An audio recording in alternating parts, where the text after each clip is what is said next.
This will come as no surprise. The education system's in trouble, and the signs are all around us. If you look across the country right now, 30% of high schoolers are dropping out. That's 3 out of 10. And in some communities, kids of color or poor kids, 60 to 70% of them are dropping out before graduation. That's a system in trouble. We've tried all sorts of remedies for the problems in education. The biggest one has probably been money. Are you satisfied with the return on your investment? For years, the approach we've tried is testing, and testing, and testing. But the 21st century economy is not a standardized test. Our test scores have been flat for years, and against other benchmarked countries, we're falling further behind as we go.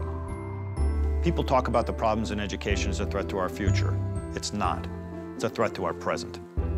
But there's hope, and we've proven it. It's 3 simple words: building better teachers. At the University of Virginia, we've been getting traction on this problem for the last decade, and it's through the scientific study of effective teaching. We identify what works in classrooms, we prove it through careful measurement, and we take it out into the field. And it's not just basic research. Our program is making incredible strides in classrooms all across the country. We found a pathway forward. The key are the interactions that teachers have with children. It's the relationships they form with kids, how they organize the classroom, how they stimulate learning and language development.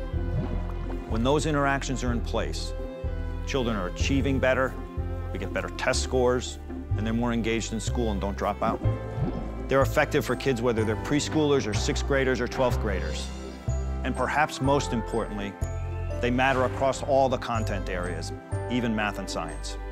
We've even developed an online coaching program where teachers video themselves in the classroom and share this with a coach. And over the course of the year, they work together on the teacher's skills. Our research shows us this both improves teacher skills and children's learning. This isn't pie in the sky or wishful thinking. This actually works.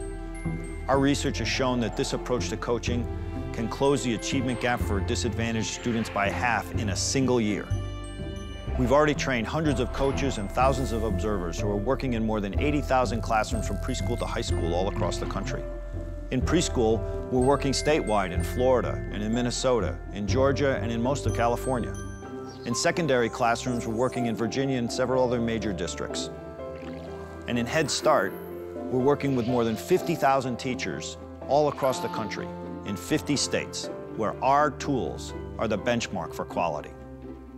What does this map tell us? It tells us the system's scalable. It doesn't depend upon unobtainable skills or expensive equipment. And our research tells us it works. In one recent study of high school classrooms, students whose teachers were in our coaching program showed test score gains of more than 25 percentile points on the high-stakes standardized tests. Look, we can keep spending billions of dollars using approaches that are tired, worn, and don't work. Or we can try something else, building better teachers. Tens of thousands of teachers are already working with us. School districts from all across the country are jumping in. What about you? Will you join us?